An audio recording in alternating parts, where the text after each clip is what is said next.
Bienvenidos a todos a una sesión más de nuestra clase de Sociedad de Desarrollo de México. El día de hoy vamos a ver, o vamos a dar continuidad pues al tema que tocamos la sesión anterior, la semana pasada. ¿Alguien se acuerda de lo que estuvimos platicando la semana pasada? ¿Alguien recuerda algo?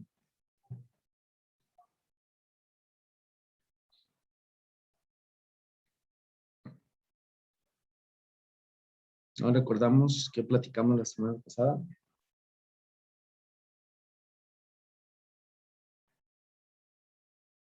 Eran sobre los países, diferentes culturas. Algo sobre los países, muy bien, más o menos, ¿no? Algo sobre las formas de gobierno, ¿no? Como algunos países, pues han evolucionado sus formas de gobierno, ¿no? O más bien las formas de gobierno han evolucionado a través del tiempo. Y cómo hemos pasado, pues, de pelearnos, vaya, por un pedazo de tierra, eh, por allá con los señores feudales, ¿no? Que poseían extensiones de tierra, y luego pasamos a ser monarcas, ¿no? Los que más poseían tierra se convirtieron en monarcas por poder divino, y todos aquellos que vivían dentro de sus territorios o de sus terruños, pues se convirtieron o pasaron a ser sus siervos, sus súbditos, ¿no? Y después de ello, pues, empezaron ellos a dar títulos nobiliarios y más tarde, digamos, empieza pues esta onda del comercio y ahora ya el poder se transfiere no a los que tienen más tierra, sino a los que más dinero poseen, ¿verdad? Entonces empieza una lucha de poder aquí entre los terratenientes, entre los feudales, vaya, de alguna manera la monarquía contra los que más dinero tienen, ¿no? Y más o menos, digo, funciona similar en la actualidad, ¿no? En la actualidad todavía hay gente bastante poderosa, incluso todavía tenemos territorios que son gobernados o que tienen la figura, pues, de una monarquía, todavía existen monarcas, pero pues resulta que ahora el que más tiene poder es el que más dinero tiene. No, no, ya no es esta figura, pues, suprema de la monarquía, sino ahora el que más dinero tiene es quien posee más poder, ¿no?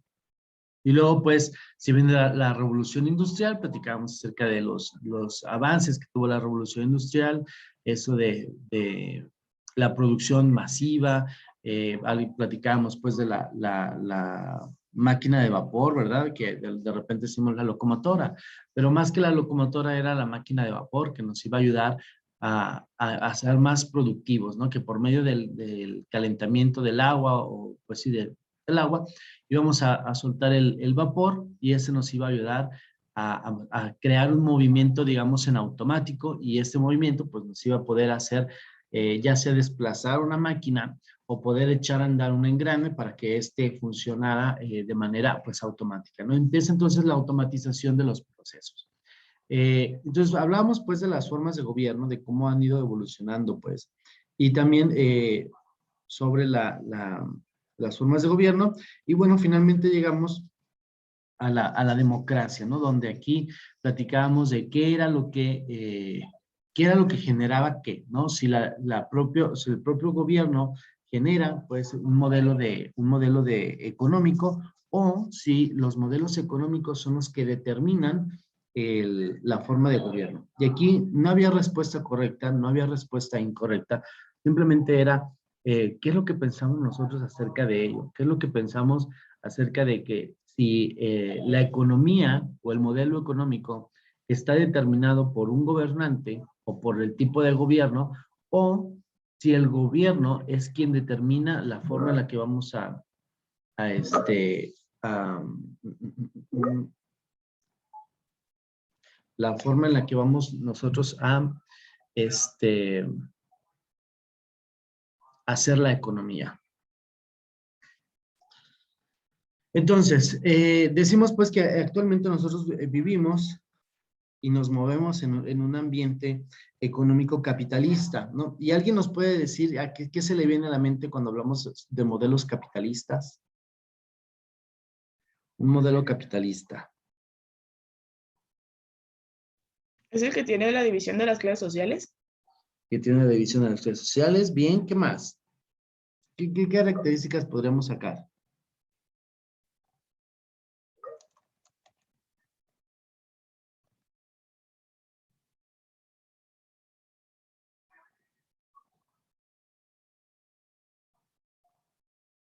qué es lo que podemos destacar del modelo capitalista?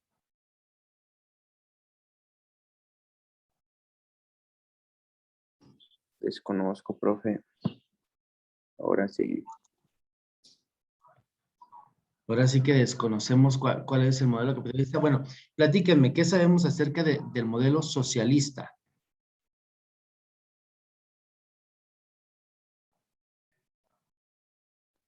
Ahí sí entran las clases sociales, ¿no?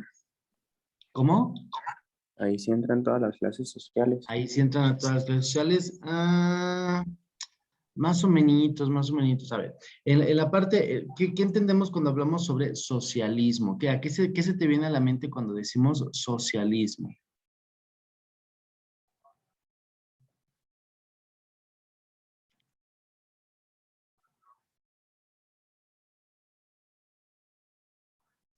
La forma de interactuar dentro de una sociedad, ¿no, profe? Dentro de una sociedad. Ok, a ver, ¿y qué socialismo y comunismo más o menos son primitos, son relacionados?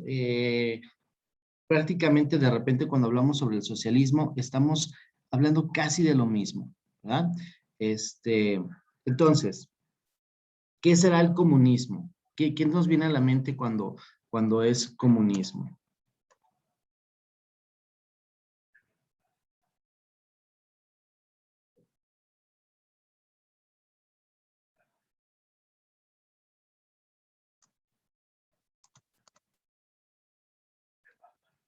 ¿Mm?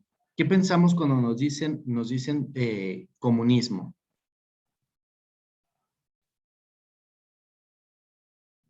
Pues en el socialismo y en el comunismo no entran las clases sociales, ¿no, profe? O sea, todos se ven por igual, por parejo, tienen las mismas capacidades y los mismos estándares de desarrollo. Nadie puede aspirar a más. Exacto, ¿no? En el comunismo prácticamente todos somos iguales. En el comunismo todos tenemos el acceso a los mismos servicios, ¿no? Y yo me lo imagino de esta manera, ¿no? Porque de repente nos presentan películas en las cuales vemos este tipo de mm, economías, ¿no? Sobre todo, pues, cuando nos platican sobre Rusia, sobre al inicio como de China, donde todo es comunismo, entonces nos lo pintan como muy gris, nos lo pintan que todos nos vestimos iguales, nos lo pintan como esta sociedad donde nadie puede destacar de alguna manera, porque todos recibimos exactamente la misma paga, ¿no? Y en cambio, por ejemplo, en el capitalismo, pues cada quien aquí se defiende como puede. En el capitalismo, todos estamos peleándonos el hueso, todos estamos peleándonos por alguna mejora tanto en educación, en estilo de vida, etcétera. Y todos estamos como con esta, no quiero decirlo farsa, pues, pero todos estamos intentando mostrarnos de alguna manera, ¿no? Y gastamos y gastamos y gastamos, ¿no? Y el modelo económico capitalista, pues, nos invita siempre a gastar más, ¿no? A tener más, a trabajar más y a trabajar más para gastar más, ¿no? Y entonces también habíamos platicado, pues, que una digamos, de las formas en las que la economía se mueve o que dicta, se supone, pues, que dicta que una economía crece cuando nosotros estamos gastando de alguna manera más. ¿Por qué? ¿Por qué creen que la economía se mueve cuando gastamos más? ¿Recuerdan que lo platicamos?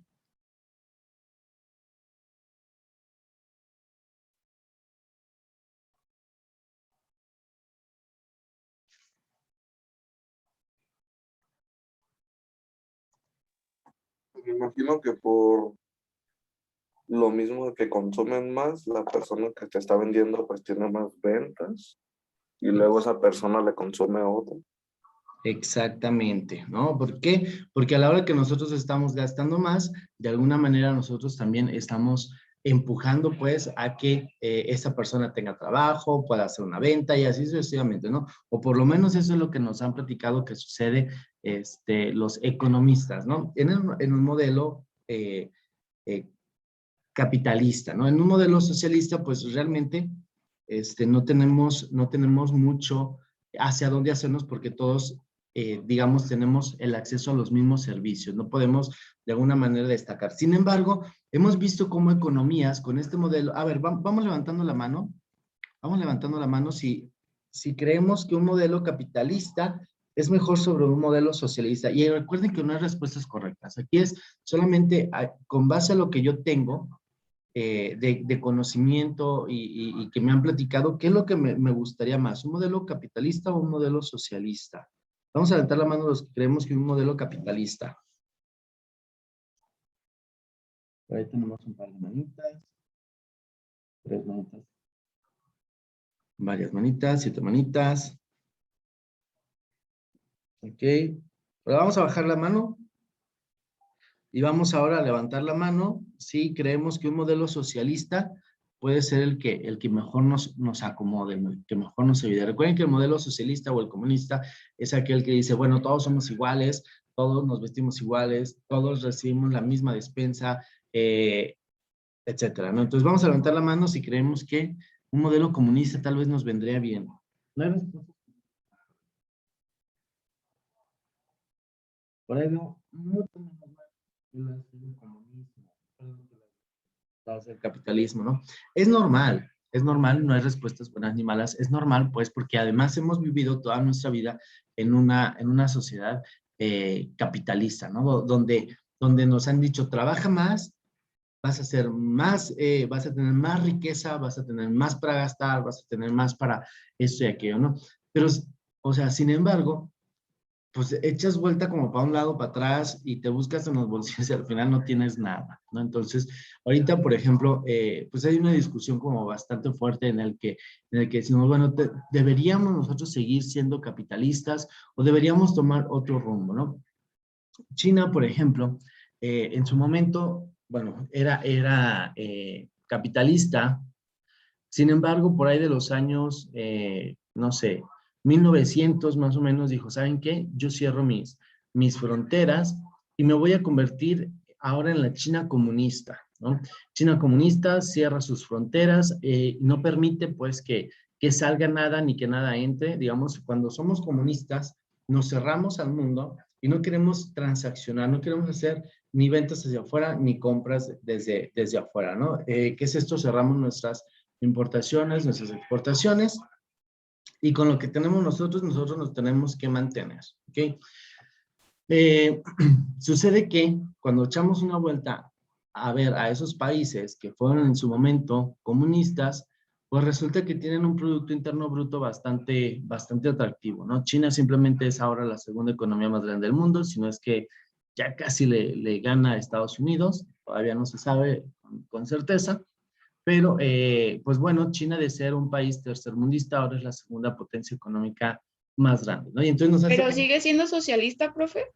No. Por ahí de como 1985, por ahí de los 90 casi, dejó de ser socialista y se volvió, o comunista y se volvió otra vez capitalista, ¿no? Digamos, se abrió. Por eso ahora ya es muy fácil ir a China, incluso de vacaciones, ¿no? Antes ni siquiera de vacaciones podías ir a China porque las fronteras estaban totalmente cerradas. Como por ahí de 1989, entre el 85 y el 89, fue la primera vez en como 70 años que salió el presidente de China a visitar otro país, porque decidieron entonces poder hacer comercio con el mundo exterior, ¿no? Y entonces empieza ahora sí a florecer China, y es hasta 1990 que China empieza a cotizar en bolsa sus empresas, ¿no? Como nosotros, por ejemplo, la Bolsa Mexicana de Valores empieza sus operaciones por ahí de 1870 más o menos. China las empieza 100 años después, en 1990 empieza apenas a cotizar sus empresas en bolsa. O sea, apenas hace 40 años que empezó la bolsa de Shanghai, la bolsa de China, ¿no? Entonces es realmente joven como capitalista, ¿no? Pero previo a ello, pues tuvo que cerrar sus fronteras y digamos, pues hacerse autosuficiente. Pero bueno, eso nada más quería como comentarles acerca de la sesión pasada que estuvimos platicando sobre el comunismo, sobre el capitalismo. La próxima sesión a ver, déjame ver mi calendario. La próxima sesión, tal vez en 2 sesiones más, porque hoy vamos a ver, vamos a regresar un poquito, vamos a darnos un pasito para atrás y vamos a ver los tipos de monarquías. Y en la siguiente sesión, siguiente sesión, vamos a ver un poco sobre la revolución industrial. Y en una tercera sesión vamos a ver esto más a profundidad sobre el capitalismo y sobre el socialismo y comunismo, ¿no? Y ahí es donde vamos a ver un video bien interesante sobre China. ¿Ok? Pero bueno, vamos a la sesión de hoy, que también es interesante. Y que dicho sea de paso, vamos a tener un examen rápido sobre este tema. Se abre el examen rápido a las 10:30 para que no nos lo perdamos. Si ven que alguno de tus amiguitos no está conectado, avísale pues que vamos a tener un examen rápido. El examen rápido va a ser de 10:30 o va a estar disponible de 10:30 a 1:30 y vas a tener 10 minutos para contestar, ¿no? Son 5 preguntas de opción múltiple y el tema es las monarquías absolutas y parlamentarias, ¿no? Entonces el objetivo del día de hoy pues va a ser revisar y entender las diferencias entre una monarquía absoluta y una monarquía parlamentaria, ¿no? Nosotros pues ya sabemos que una monarquía es esta forma de gobierno en la que existe como figura principal pues el rey o el monarca, ¿no? Sin embargo, vamos a ver cómo ha evolucionado, o vamos a ver cómo ha evolucionado de la monarquía absoluta a la monarquía parlamentaria, ¿no? Una monarquía absoluta, bueno, vamos a empezar, primero vamos a empezar por la monarquía absoluta, y después nos vamos a ir a la parlamentaria. Una monarquía absoluta es aquella donde el rey decide absolutamente todo, donde el rey es el que nos va a gobernar leyes, el que nos va a gobernar impuestos, el que nos va a gobernar absolutamente todo, ¿no? Todo lo que nosotros, digamos, podemos hacer dentro de ese territorio.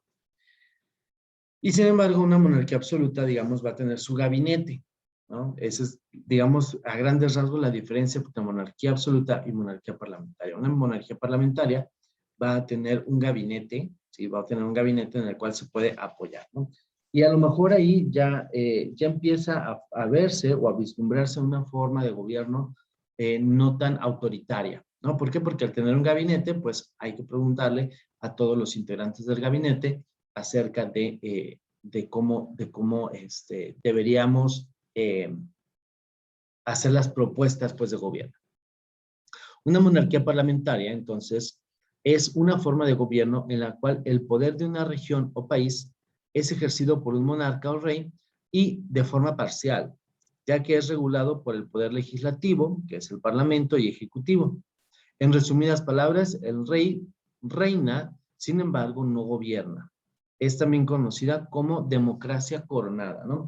Y en esto, bueno, aquí tenemos una imagen referente a la monarquía parlamentaria. La primera que se nos viene a la mente seguramente es aquella que está instaurada en el Reino Unido, ¿no? Que es donde el monarca, o la monarca en este caso, Isabel, pues tiene un parlamento, ¿no? Y lo que sucede con la monarquía parlamentaria es que la figura, digamos, de autoridad sigue siendo la reina, en este caso, pues, pero ella no es quien gobierna como tal. Aunque ella tiene cierto poder de decisión, en Inglaterra, no sé si han visto la serie The Crown. ¿Alguien ha visto la serie The Crown? Sí, buenísima. Es muy buena, ¿no? ¿Hay que nos puedes platicar acerca, pues, de esta forma de gobierno parlamentaria, monarquía parlamentaria, que es prácticamente la serie? Pues la reina no puede hacer nada, para empezar desde las leyes hasta la iglesia. En cuanto a las leyes, tiene que hablar con todo su parlamento y con el que es como el principal, era el que se apellidaba Churchill, y luego fue Margaret Thatcher, y empiezan a platicar y a debatir sobre lo que va a hacer la reina. Ella hace las propuestas y el parlamento delibera si se hacen o no. Y también en la iglesia es lo mismo. Ella es la monarca y la cabeza de la iglesia, pero también tiene un parlamento en la iglesia, que ella también da las propuestas y ellos deciden si se hace o no. Exactamente. Y este personaje que lo llamas principal se llama primer ministro, ¿no?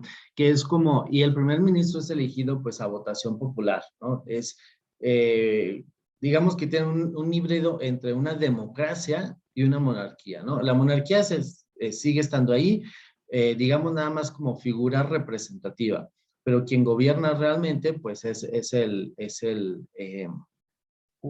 lo acabo de decir, el primer ministro, ¿no? Que en su momento fue Churchill y en su momento fue Margaret Thatcher, ¿no? Que fueron, pues, o son bastante, pues, reconocidos como excelentes políticos, ¿no? Entonces, una monarquía parlamentaria es aquella que no gobierna del todo, no gobierna el rey, sino más bien gobierna el parlamento, ¿no? Que es representado por el primer ministro, ¿no? Entonces, lo vamos a tener pues como una figura representativa al monarca, sin embargo, no gobierna del todo el monarca, gobierna el parlamento o en su caso el primer ministro, ¿verdad? Tuvo sus comienzos en el Reino Unido y los primeros indicios de esta modificación de régimen se observaron en la Edad Media, cuando se confirmó un estilo de gobierno mixto, cuando el dinero ya empezaba a tener más valor que solamente la tierra, entonces empieza este tipo de monarquías parlamentarias, ¿no? Donde ya el pueblo se cuestionaba, pues, por qué una sola persona con supuesto poder divino o con alguna, pues sí, con supuesto poder divino, nos va a gobernar y nos va a decir cómo comportarnos o cómo realizar nuestras actividades, ¿no? Años después, durante la Edad Moderna, se desarrolla mejor esta monarquía, aunque adquiere su nombre definitivo recientemente en el siglo XIX, siglo XX, ¿no? Entonces, pues bueno, ya es algo de tiempo en el que adquiere este nombre, ¿no? Las características, tanto los parlamentarios como la figura del monarca se rigen por las leyes constitucionales, ¿no? O sea, no solamente, el monarca pues ya también se tiene que apegar a las leyes que dicte la Constitución, ¿no? En este caso. El pueblo otorga a través de la Constitución el poder ejecutivo y legislativo a ciertos funcionarios, que es prácticamente el Parlamento. Digamos que el pueblo vota para ver o para seleccionar o elegir, pues, quiénes los van a representar. Es como, digamos, la Cámara de Diputados y la Cámara de Senadores. Nosotros votamos por nuestros diputados locales, por nuestros senadores, incluso por nuestros gobernantes, ¿no? Entonces, lo mismo sucede allá, solamente que además de todo eso, hay una figura que solamente es, digamos, representativa, que es el rey, ¿no? Sin embargo, pues, igual se vota por el Parlamento. Se organiza en Senado, Cámara o Parlamento, y todo depende de la organización de las naciones.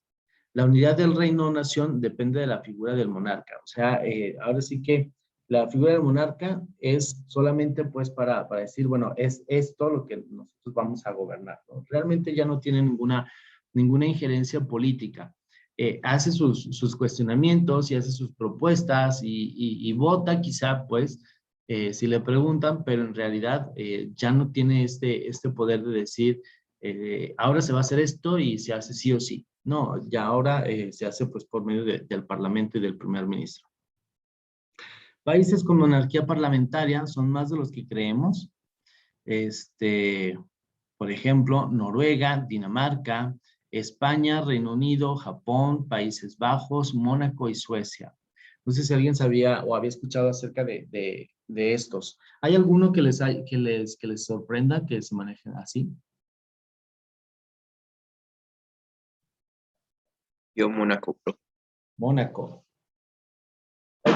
¿Sabes dónde está Mónaco? Bueno, no sé dónde esté, pero sé que es de mucho dinero y esas cosas. Ajá. ¿Alguien sabe dónde está Mónaco? Básico, básico. Creo que está en Francia, ¿no? Exactamente. De hecho, está dentro de Francia y está acá abajitos, muy cerca de, mira, en el mapa, digamos que esto es España, esto es Francia, y Mónaco debe estar como por aquí, en algún parte cerca de por aquí. ¿Sí? Más o menos por ahí está Mónaco. Mónaco es una ciudad súper chiquitita. Sí, hay mucho dinero ahí. Están ahí los casinos, está ahí, pues, hacen también la Fórmula 1, que recorre prácticamente toda la ciudad. Y y entonces Mónaco, pues, es también es un principado. Mónaco es un principado, donde su lengua, pues, también es el francés. Y bueno, tienen esta figura de monarquía parlamentaria o principado parlamentario en este caso, ¿no? Y bueno, tenemos otros ejemplos como Noruega, Dinamarca. Imagínate, Noruega y Dinamarca, que son como tan avanzados en política y en economía, pues también forman o son un ejemplo muy bueno de cómo una monarquía o sea, puede no quedar tan obsoleta, ¿no? En cuanto a política y en cuanto a economía, ¿no? Obviamente creo que el más conocido pues es Reino Unido por esta imagen tan representativa de la reina Isabel, pero bueno, existen también otros, ¿no? España también creo que sabemos perfectamente que tiene su monarca. Japón, Países Bajos y Suecia pues también forman parte de este modelo de gobierno. Las monarquías absolutas o la monarquía absoluta es también conocida como el absolutismo monárquico. Y como, o sea, a diferencia de la parlamentaria, pues la absoluta es todo lo que el monarca dice es lo que se tiene que hacer, ¿no? Y así, ahí sí no hay un parlamento, no hay manera de votar si nos parece correcto o no. La monarquía absoluta es un régimen político cuyo poder está concentrado en una sola persona, que es el rey. Aquí sí la ley y el orden, vaya, lo dicta el rey, lo dicta una sola persona. Este fue el modelo político característico de algunos estados europeos, principalmente de Francia y de España, desde el siglo XVI hasta finales del siglo XVII aproximadamente, o sea, hace un buen, ¿no? Y bueno, obviamente estos modelos no tuvieron o ya no existen en la actualidad, puesto que pues la evolución también del hombre y del pensamiento humano, pues ya no da para que una sola persona dicte lo que se tiene que hacer, ¿no? A menos, claro, que sea un dictador, ¿no? Que es prácticamente un modelo de, digamos, de monarquía absoluta moderna, ¿no? Un dictador, ¿no? Que ya, a pesar, pues, que lo vemos, o pues sí, lo vemos como muy similar en Latinoamérica, pues no llega a ser una dictadura absoluta del todo, ¿ok? En la monarquía absoluta no existe la división de poderes, ya que el monarca concentra en su persona todos los poderes del Estado, que son el ejecutivo, el legislativo y el judicial, ¿no? Entonces, en una sola persona se concentran todas las decisiones, tanto de ejecutivo, de legislativo y de judicial. El ejecutivo, bueno, ahí dice, en muchos casos también suele ser la máxima autoridad religiosa, ¿no? Como lo platicaba Jacibe. En el caso del Reino Unido, pues sí es una autoridad para la iglesia, sin embargo, no dicta las leyes o las formas en las que la iglesia se tiene que comportar o tiene que manejarse, ¿no? En la monarquía absoluta dicta las leyes tanto sociales como religiosas. Entonces, digamos, a mí me parecería como mucha tiranada una monarquía absoluta. Las características de la monarquía absoluta, pues el monarca es absoluto. Este administra el reino, sanciona las normas, las leyes y controla su cumplimiento. Las decisiones que toma son inapelables y solo puede ser alcanzado por la justicia divina. O sea, el único que puede juzgar al monarca absoluto es Dios, ¿no? ¿Por qué? Porque él le dio el poder y solamente él se lo puede quitar o solamente le puede rendir cuentas a Dios, a nadie más. Y todo lo que él haga está perfectamente validado. Existen muy pocos límites para la autoridad real. Ellos son la ley divina, es decir, las normas religiosas, ¿no? Como tienen este toque divino, pues pueden decir lo que está bien y lo que está mal para la sociedad y lo mismo para la iglesia. Por lo general, el poder del monarca se transmite a través de herencia de sangre, es decir, que se hereda entre miembros de la misma familia y es vitalicio, ¿no? Y bueno, esa es la única parte que creo que sigue permaneciendo en las monarquías parlamentarias, ¿no? Que bueno, cada vez se está abriendo un poquito más, ¿no? Antes, no sé si recuerdan que no se mezclaban con otros que no fueran mismos monarcas, por eso se empiezan a hacer los imperios, ¿no? Y de repente podemos ver o no sé si alguien sepa, ¿alguien ubica al rey Juan Carlos de España? Que es el papá del rey Alberto, que bueno, actualmente es rey Alberto, pero el que abdicó su papá, el rey Juan Carlos, ¿alguien lo ubica? ¿Más o menos? No, profe. No, ok, bueno, actualmente ubican a Leticia, ¿no? Ella tal vez sí la ubicamos. ¿Ubicamos a Leticia de España? ¿No? Tampoco. No. No, yo solo a mi tía Leti. A tu tía Leti nada más. Bueno, resulta que actualmente tenemos, lo vamos a dibujar como por aquí, ¿no? Tenemos al que actualmente es el rey. El que actualmente es el rey, vamos a ponerlo aquí, ¿no? Este es el actual rey. Y este rey está casado con Leticia. ¿Ok? Leticia prácticamente pues es una plebeya, ¿no? Una chica común y corriente que incluso estuvo viviendo muchos años aquí en Guadalajara. Estudió algunos cursos ahí en la UDG, etcétera, etcétera. ¿No? Bueno, anduvo aquí en Guadalajara, yendo y viniendo. ¿Ok? Resulta pues que el papá de este rey de ahora, que previamente fue rey, que aún vive, pero abdicó, o sea, le pasó la corona a su hijo, ¿no? Este es el papá, este es el rey, este es el rey, este también es rey, pero pues ya abdicó, este es ex rey, y resulta pues que está casado, perdón, con esta señora que ahorita mismo se me fue el nombre. Adiós. Entonces, estos dos tuvieron un hijo, ¿no? Estos dos tuvieron un hijo, que el que actualmente es rey, que está casado con Leticia, pero este personaje, me parece que se llama Margarita, ay Dios, se me acaba de olvidar el nombre. Bueno, pues lo que les quiero decir es que actualmente, bueno, esta es una plebeya, ¿verdad? Esta ya no tiene sangre real. Sin embargo, ella, ¿sí? Todavía formaba parte pues de la realeza. Ella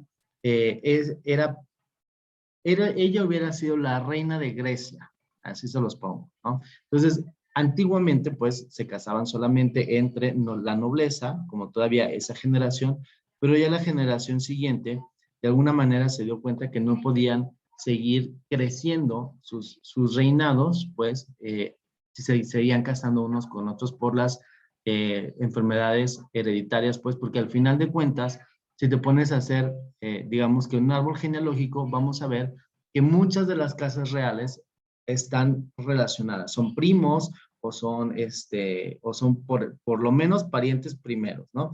¿Por qué? Porque antes solamente se casaban entre ellos, ¿no? Entonces empiezan a haber muchas deformaciones, muchos problemas, pues, de salud hereditarios a causa, pues, de lo mismo, ¿no? Entonces empiezan ahora sí a mezclarse, pues, con otros, digamos, linajes o con otras personas, pues, para evitar estas malformaciones o estas enfermedades que puedan ser hereditarias y pudieran llegar a terminar con las casas reales, ¿no? Bueno, en fin, regresando pues a las características de la monarquía absoluta, los habitantes del Estado no tienen derechos de ciudadanos, sino que son súbditos del rey. En este caso, ellos no tienen ni un solo derecho, simplemente ellos deben de seguir las órdenes que dicta el rey, que ha dictado el rey que se tiene que hacer, ¿no? Entonces, digamos que no está muy padre la monarquía absoluta. ¿Cuáles son las ventajas? Las medidas políticas, económicas, territoriales y sociales se ejecutan con mayor rapidez, ¿no? Pues al no tener que tener un parlamento al cual pedirle el voto y que si pasa o que si no pasa la ley, rápidamente lo que dicta la ley es lo que es, ya que no merita ningún tipo de autoridad. Nadie se lo va a cuestionar al rey. Otra ventaja es que al ser un cargo hereditario, la preparación para el puesto del rey comienza desde muy temprana edad, ¿no? Y también lo vimos en la serie esta de Crown, donde a Isabel empiezan a preparar desde muy niña para ser la siguiente reina, ¿no? Entonces, sería pues una ventaja, no tendríamos un rey poco preparado, ¿no? Porque lo están entrenando para ser rey y está estudiando todo el tiempo, pues desde muy temprana edad, no es una improvisación de que, bueno, ya eres rey, ¿no? Entonces, esa sería o podría ser alguna de las ventajas de una monarquía absoluta. Obviamente desventajas, pues hay muchísimas, ¿no? La primera es que no hay elecciones ni forma de someter la designación del rey o monarca a la consideración del pueblo. O sea, no podemos decir, no podemos preguntarle al pueblo si está o no está de acuerdo con el rey, con que esta persona sea el rey o con las acciones que tiene el rey. El pueblo no posee libertad de expresión ni posee derechos. No hay parlamento ni representación del pueblo en las decisiones reales. No hay, digamos, esta Cámara de Diputados o Senadores que nos represente o que represente nuestras necesidades. No hay libertad de culto. Las monarquías absolutas se encuentran bajo la influencia de la Iglesia Católica. ¿Okay? Pues sí, prácticamente la Iglesia Católica es quien le da derecho y le da poder a la monarquía o al rey, y es quien le ha otorgado este poder divino. ¿Verdad? Me voy a poner un segundo en mute porque ya el tren está aquí. Un segundito nada más.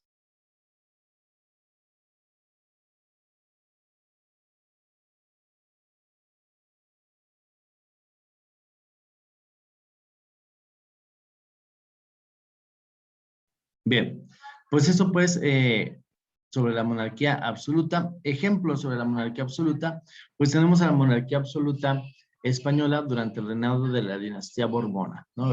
Por ahí cuando los Borbones, de repente, creo que hay una serie que se llama Los Borbones o tal, y entonces nos platica pues de cuando la monarquía española fue absoluta, ¿no? También pues la monarquía francesa, que lo cual ya lo habíamos dicho muy al principio, especialmente durante el siglo XIV de Borbón, ¿ok? Y ve, fíjate cómo la monarquía francesa y española pues hasta tienen el mismo apellido, ¿no? De alguna manera, porque siempre se han estado casando pues entre ellos, ¿no? Siempre han estado, digamos, proliferándose, pero solamente entre las mismas casas reales, ¿no? Por ejemplo, Juana la Loca, que se enamora de Felipe el Guapo, bueno, así les dicen pues, son prácticamente monarquía española y monarquía francesa, ¿no? Y muchas veces solamente se casaban pues para no perder ese linaje y para hacer más fuerte un territorio, ¿no? Para enriquecerlo solamente, ¿ok? Bien, nos da chance para revisar el tema de la revolución industrial de una vez. Vamos pues con la revolución industrial y así nos aventajamos, ¿sí? Vamos pues con la revolución industrial. Entonces más tarde, durante este periodo, a ver si podemos ver, nos da chance de ver el video. Durante este mismo periodo, pues, en el cual todavía existen los monarcas, todavía existe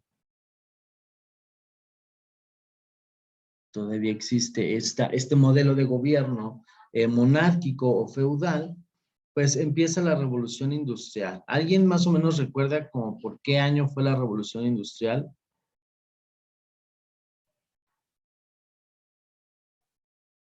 No recordamos en qué año es la revolución industrial. La revolución industrial, pues, comienza pues por ahí del siglo XIX, ¿no? Y dice acá, la revolución industrial es un periodo histórico de transformaciones económicas sociales entre 1780 y 1840, ¿ok? Que desencadena cambios y sin precedentes para las sociedades de todo el mundo, ¿no? Y nosotros ya estábamos platicando la sesión pasada, pues que se desencadenan todos estos cambios tecnológicos, ¿no? Es nuestra primera revolución en la que vamos a automatizar procesos. Digo, ahora es muy común escuchar esto de hay que automatizar un proceso y metemos una computadora o metemos un Excel o metemos una macro, ¿no? Que nos va a ayudar a agilizar un proceso. El inicio de la revolución industrial fue en Inglaterra, dado que ese país presentaba las condiciones económicas, políticas, sociales y tecnológicas necesarias para este gran cambio. ¿Por qué? Porque ahí era donde se concentraba mucho del comercio. Ahí en Inglaterra era donde era, digamos que era el Nueva York de esa época, ¿no? Donde todas las transacciones se realizaban ahí, donde era el mayor punto de negociaciones entre Asia, entre América y entre Europa, ¿no? Entonces era un punto central bastante importante para el comercio y para la producción, y es ahí donde se empieza a dar pues esta necesidad de producir más, se da la necesidad del capitalismo, y ahí es donde empieza tal cual, o nace el capitalismo fabuloso como lo conocemos ahora, ¿no? El de gastar más, el de lucir más, opulentes, no sé, el de gastar más simplemente, ¿no? Entonces, nace en Inglaterra. Hacia el siglo XIX, la Revolución Industrial ya era parte de las sociedades de Europa, Estados Unidos y Japón. Ya un poquito más adelante, en pleno siglo XIX, pues ya la automatización, la máquina de vapor ya se utiliza para todo absolutamente, ¿no? Antecedentes, 1760, encienden altos hornos de Roebuck, ¿ok? Y así es como empieza la máquina de vapor, con hornos, ¿no? Con esas fundidoras, con ciertas fundidoras de hierro, y empieza más o menos por ahí la revolución industrial. En 1764 se inventa la hiladora de 8 hilos, entonces ya también tenemos una máquina que puede hilar, ¿no? Que a lo mejor, si lo vemos nosotros ahorita parados desde el 2020, 2022, pues eso ya no me representa como mucho avance o ya no me da ya no me genera como tanta emoción, ¿no? Una hiladora de 8 hilos, pero pues imagínate en 1764, donde todavía, pues las cosas se fabrican prácticamente a mano, ¿no? Entonces, ya tener una heladora de 8 hilos, pues ya es prácticamente una sábana, ¿no? Ya podemos fabricar una sábana muy rápido. En 1768 se inventa el bastidor de peine y manivela, ¿vale? ¿Qué será eso? ¿Quién sabe? Pero pues, ¿no? Entonces, lo manejan como algo importante. 1785 se crea el telar mecánico mediante una máquina de vapor. Ya aquí entonces ya existe esta manera a lo mejor de hacer telas de manera, digamos, continua, ¿no? O de manera automática. 1803 se aplica por primera vez la máquina de vapor a un carruaje. Fue hasta 1803 donde la máquina de vapor nos ayuda a impulsar o que se mueve, que nos ayuda a realizar el movimiento o el desplazamiento de una máquina de punto A a punto B. Y me imagino que se debe haber movido como 5 centímetros, pero bueno, ya era un avance el hecho de que una máquina se moviera sola, ¿no? Imagínate lo que ha de haber sido para esa época, ¿no? En 1785 se viaja en barco con vapor. O sea, ya en 1785, ay Dios, ¿qué es esto? Esta fecha está rara. Se viaja con vapor. Tal vez lo debería subir. En 1812, Stephenson inventa la locomotora de vapor con velocidad de 6 kilómetros por hora. O sea, imagínate 6 kilómetros por hora. O sea, y pienso que caminar es mucho más rápido que 6 kilómetros por hora, ¿verdad? Pero bueno, ya que se mueva sola absolutamente una máquina, pues ya es mucho, ¿no? Y nos va a ayudar esto, pues, a la transportación de las materias primas, del producto terminado. Ya lo vamos a poder mandar a lo mejor a otra ciudad sin que alguien, o sin tener que mandarlo en caballo, ¿no? Y eso seguramente, pues, fue un gran avance, o es un gran avance para la logística. 1830 se inaugura el primer ferrocarril en Liverpool, ¿no? Y ya nos va a ayudar a transportar a toda la región, los productos van a ir y van a venir mucho más sencillo, ¿no? Y en 1842, un barco inglés da la vuelta al mundo, pues gracias a gracias a la máquina de vapor, ¿ok? Cambios económicos y sociales. Durante esta época, entonces, vamos a tener un aumento en la producción agraria, ¿no? Que es el sector primario del cual se nutría la población. Por lo tanto, para crecer era necesario que hubieran los recursos agrarios suficientes como para alimentar a esa población, ¿no? Y se da también un aumento en la población gracias a que también se da un aumento en la población, ¿no?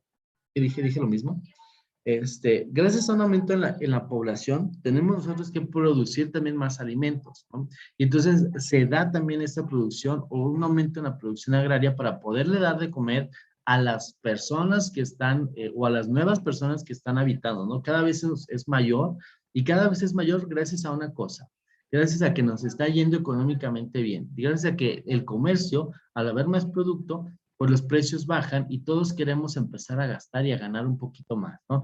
Y gracias a eso tenemos mejores condiciones económicas y la población en Inglaterra y en los países donde está tocando ya la revolución industrial, pues está aumentando.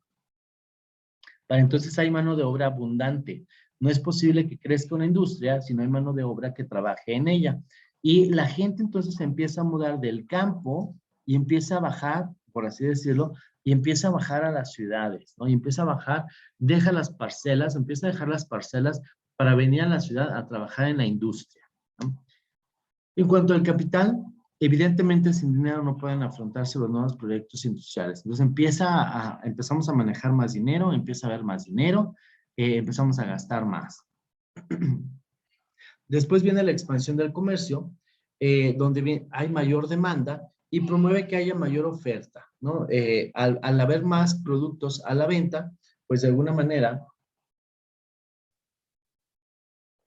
los precios van a empezar a bajar, ¿no? Si yo empiezo a ofrecerles, si yo empiezo a poner mi máquina a producir y empiezo ya con una producción masiva y a destajo, pues obviamente voy a lograr bajar los precios de los productos y con ello pues voy a empezar a poder digamos, colocar mi producto en todos los hogares, ¿no? Mientras más nos pidan, más vamos a crear y eso solamente es posible con un comercio creciente y constante. Innovaciones técnicas, dice que para un cambio semejante era necesaria la presencia de nuevas máquinas y herramientas con las que trabajar. Y la mentalidad empresarial, donde la sociedad debe estar abierta a todos estos cambios, ¿no? Y finalmente, una política favorable, que es el sistema político que favorece que se produzcan todos estos cambios. De alguna manera, ya aquí ya entramos pues en temas de política y de economía, donde decimos, bueno, a ver, ¿qué se va a dar primero? Una economía que empuje al gobierno a permitirnos establecernos o un gobierno que promueva el comercio, ¿no? Y entonces aquí es donde ya empiezan las negociaciones entre los políticos y los comerciantes o entre los políticos y los que tienen el capital para hacerlo. También, bueno, se llama revolución industrial, el cambio fundamental que se produce en una sociedad cuando su economía deja de basarse en la agricultura y la artesanía para depender de la industria. Ya lo que platicábamos, ¿no? Que eventualmente todas aquellas personas que trabajaban en el campo, pues se dieron cuenta que la industria o en las ciudades podían, digamos, ejercer alguna actividad económica o ejercer alguna actividad sin tener que estar tantas horas bajo el sol, ¿no? Ya lo hacemos desde una planta, desde una maquinaria, desde una fábrica, y entonces la gente empieza a bajar o empieza a regresar o a venir del campo hacia la ciudad, pues para trabajar en una empresa. La economía existente antes de la revolución industrial estaba basada en el mundo agrario y artesanal. 3/4 partes de la población subsistían con trabajos agropecuarios y la productividad era muy baja ya que las ciudades eran pequeñas. Finalmente, al tiempo que se desarrolla la clase burguesa, ¿no? Y aquí es donde ya empezamos, pues, con el capitalismo y las clases sociales, gracias, pues, también a la revolución industrial. Y empieza la clase burguesa. El éxodo de la población rural hacia las ciudades, que es éxodo de la población rural, pues, que se vienen del campo, se vienen hacia las ciudades. Entonces, la revolución agrícola disminuye la necesidad de mano de obra en el campo y da lugar a la participación de la nueva clase trabajadora, que se agrupa en suburbios cercanos a las fábricas y a partir de los barracones en los que viven los obreros, ¿no? Entonces, se da esta participación de los campesinos en la industria o se vienen a vivir cerca de las fábricas y ahora sí empezamos a ver mucho más contrastante las clases sociales y nace la clase trabajadora, que ya no son ni tan pobres como como la población rural, como los que viven en el campo, ni tampoco son tan ricos como los burgueses que fueron los que empezaron con estas empresas, ¿no? O con los negocios, ¿no? Entonces nace ahora sí una clase media, que es la clase trabajadora y es la clase que, pues, no, todavía existe, ¿va? El régimen de gobierno de estas sociedades eran las monárquicas absolutas. Entonces, previo a la revolución industrial, todavía vivíamos en una clase monárquica absoluta, en las que todo, incluyendo las personas, se consideraban propiedad del rey. El sistema se basaba en la monarquía, que había desechado el absolutismo que se daba en otros países europeos. Entonces, en Inglaterra, que fue el primero en dejar de ser un monarca absoluta, comienza a darse la monarquía parlamentaria, ¿no? O empezamos a darles poder a otras personas y nosotros como reyes, pues empezamos un poquito a perder este poder. ¿Por qué? Porque la gente ya exige más, ¿no? O los empresarios exigen más y entonces el dinero crea tanto poder que ya el monarca pierde poder y lo empiezan a tomar los empresarios, ¿no? Pues sí, los empresarios. Como consecuencia, el Reino Unido vivió una época de estabilidad, sin sobresaltos revolucionarios y con mayores libertades civiles, puesto que fueron los primeros en no oponerse a que existiera, pues, esta clase burguesa y fueron los primeros en aceptar, pues, este tipo de monarquías parlamentarias. La clase baja, que eran los proletariados y campesinos, la clase media, que eran los trabajadores calificados, doctores, técnicos en industriales, y la clase alta, que era prácticamente la burguesía, el empresario, la industria, y bueno, tal vez todavía el monarca, ¿no? Los logros. Se crea la locomotora, lo que cambió la forma cómo se transportaban hasta el momento, y también en las fábricas empezaron a utilizar la máquina de vapor para la fabricación, pues, de los productos, permitiendo una mayor producción que hasta el momento se fabrica gracias, pues, al vapor, ¿no? o a esta máquina. También en cuanto a transporte, en principios del siglo XIX, la máquina de vapor comienza a utilizarse en medios de transporte, ¿no? Y en 1807, el primer barco de vapor, y en 1825 se construye el primer ferrocarril, ¿no? Entonces, pues ya el transporte empieza a ser masivo de alguna manera. La industria textil mejoró la producción y la calidad de los tejidos gracias a la máquina de vapor que transformaba en movimiento la fuerza expansiva de vapor del vapor de agua, ¿no? Y la primera fábrica se creó en Manchester en 1806. Entonces, pues sí que hubo varios logros y todo gracias a la invención de la máquina de vapor. Existen dos etapas que marcaron la industrialización de la llamada primera revolución industrial, que fue 1760 a 1870, y se caracteriza pues por el crecimiento regular de la población, la cual genera pues mano de obra abundante, ¿sí? Y la segunda, que fue de 1870 a 1914, que la superaría con la introducción de novedades en el campo de las fuentes de energía y la aparición de nuevos sistemas de producción, como el transporte, la comunicación y financiación, ¿no? Y ya en 1914, por el estallido de la Primera Guerra Mundial. Recuerden que la Primera Guerra Mundial es más o menos como de 1912, 1914, y entonces se para cualquier tipo de evolución o de revolución industrial o de avances tecnológicos y económicos que veíamos, ¿no? Entonces vemos aquí en el cuadrito de abajo nada más para que vean que no solamente ha habido ese tipo o esta revolución, la revolución industrial, hemos tenido diferentes tipos de revoluciones donde hemos evolucionado y hemos mejorado nuestra calidad de vida. La primera fue la de la mecanización, que es prácticamente la revolución industrial. Una segunda revolución fue la de la electricidad, que es la producción también en masa, donde ya la electricidad cobra importancia. En la primera fue la máquina de vapor. En la segunda, la electricidad es la que nos está moviendo, ¿no? Ya gracias a la electricidad podíamos tener pues ciudades totalmente iluminadas. Gracias a la electricidad las máquinas funcionan, ¿no? Ya no tiene que ser por medio de calor y agua y vapor, sino que ahora lo podemos conectar la máquina y puede funcionar. Una tercera revolución, pues es la informática, ¿no? Que esa ya nos toca a nosotros, o por lo menos de mi generación y generación anteriores, pues ya nos toca la revolución informática, ¿no? Donde viene pues el internet, la comunicación, esta onda de estar totalmente comunicados, ¿no? Y finalmente, la última etapa o la última revolución que hemos vivido, pues es la digitalización, ¿no? Con el internet de las cosas, todo ya ahora está conectado. Si te falta leche, el mismo refrigerador te lo va a avisar. Esta onda de la nube, ¿no? Donde podemos ir guardando nuestros archivos y ahora sí que la información va a permanecer por los siglos de los siglos, ¿no? O al menos eso se espera. Bien, repercusiones.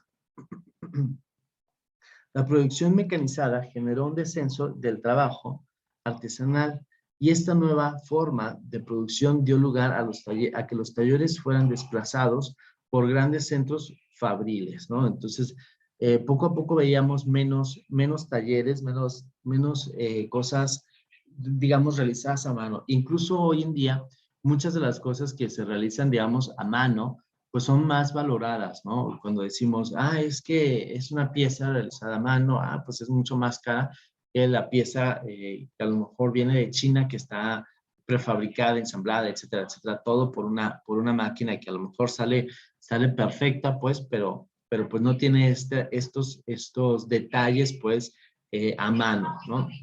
Como el molcajete. Como el molcajete. No, pues ya hasta los molcajetes ya están hechos en China, pero sí, exactamente.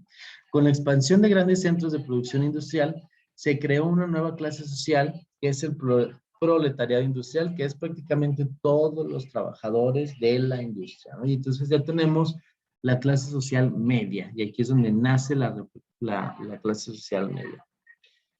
Ya casi terminamos, no se desesperen. Los cambios culturales se plasmarán en un impresionante aumento de los conocimientos en todas las ramas, tanto científicas, técnicas y sanitarias, ¿no? Y aquí en esta época también es cuando nace esto de los rayos X, ¿no? Y durante esta época hay muchísimos cambios o muchísimas avances en medicina, digo, también se da pues por consecuencia de que todos estaban hacinados y viviendo unos encima de otros y viviendo a lo mejor en condiciones no tan salubres, pues que empiezan a darse muchas enfermedades. Y eso pues orilla o empuja o le pica las costillas también a los médicos y a los investigadores, pues a crear vacunas y empiezan a crear medicina, ¿no? Para todo esto.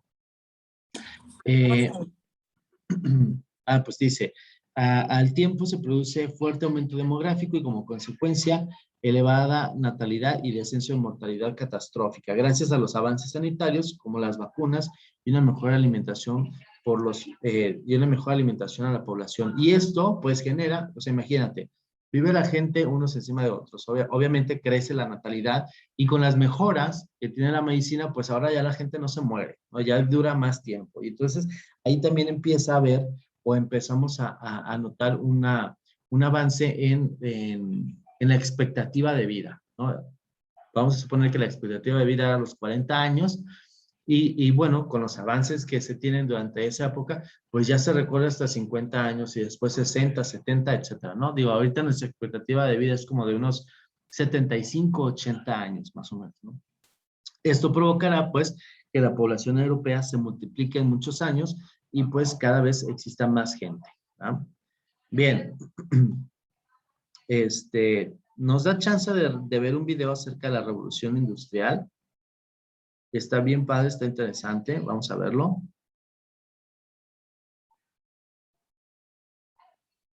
Vamos a presentar el video. Voy a dejar de grabar, pero les voy a pasar el link. Y voy a dejar de grabar por el tema de derechos de autor. ¿Sale? Okay. Les platicaba, pues, o les decía que el video, pues, está bastante ameno. De repente, yo les sugiero como que si quieren, denle otra vista, otra revisada al video, porque de repente, como que nos perdemos en el dibujito, ¿no? Entonces, escúchenlo bien, escúchenlo con atención, está bastante interesante. Y como todo esto, pues, nos está llevando, pues, a decir, o a manejar diferentes formas de gobierno, ¿no? Incluso ahí mismo, pues, dice, estábamos, pues, de un sistema monárquico y pasamos a un sistema monárquico parlamentario y con ello, cuando se da la revolución industrial, cuando se da el flujo de dinero, cuando empezamos a la producción en masa, pues también empieza a surgir el capitalismo como lo conocemos hoy en día, ¿no? El capitalismo que nos invita a gastar, el capitalismo que nos invita a mejorar nuestra calidad de vida o que nos vende que al adquirir ciertos productos, que al adquirir cierto estilo de vida, pues vamos a mejorar en nuestra calidad también de vida, ¿no? Entonces está bastante interesante también ese videíto. Y la próxima sesión entonces vamos a ver cómo es que China ha surgido o de pasar de un modelo socialista, comunista, a un modelo capitalista y de pasar de una potencia o de ser un país tercermundista donde es lo único que tenían pues era prácticamente digamos, su cultura histórica, pues sucede que de pasar de un modelo socialista, abren sus fronteras y se vuelven una segunda potencia mundial económica, ¿no? Bien, vamos pues a la plataforma, vamos a contestar nuestro examen rápido. El examen rápido es acerca de la monarquía absoluta, la monarquía parlamentaria, y la próxima sesión, cuando tengamos nuestra plática sobre China, vamos a hacer un examen rápido sobre la revolución industrial, ¿ok? ¿Dudas, preguntas acerca de las actividades? También vamos a dejar de tarea mapa conceptual de las monarquías, ¿eh? Entonces, van a ser las actividades de esta semana. ¿Dudas, preguntas? No, profe, ¿va a ser el mapa conceptual de lo que acabamos de ver ahora, de la absoluta y de la parlamentaria? Correcto. Y examen rápido, ahorita mismo a las 10:30 se abre, también de la monarquía parlamentaria y absoluta. Y ahorita ya les activo la presentación para que puedan, sentirse más cómodos. ¿Vale? ¿Qué Gracias, más? profe. ¿Preguntas, dudas? ¿Todo bien? Excelente. Vamos pues a hacer esa actividad. Nos vemos la próxima semana, y la próxima semana también ya les voy a dar un tema para exposición dentro de 2 semanas, ¿vale? Muchísimas gracias a todos por atender. Que pasen un buen resto de semana, un bonito fin de semana y nos vemos la próxima sesión. Muchas gracias a Muchas todos. gracias, profe. Gracias a todos. Hasta luego.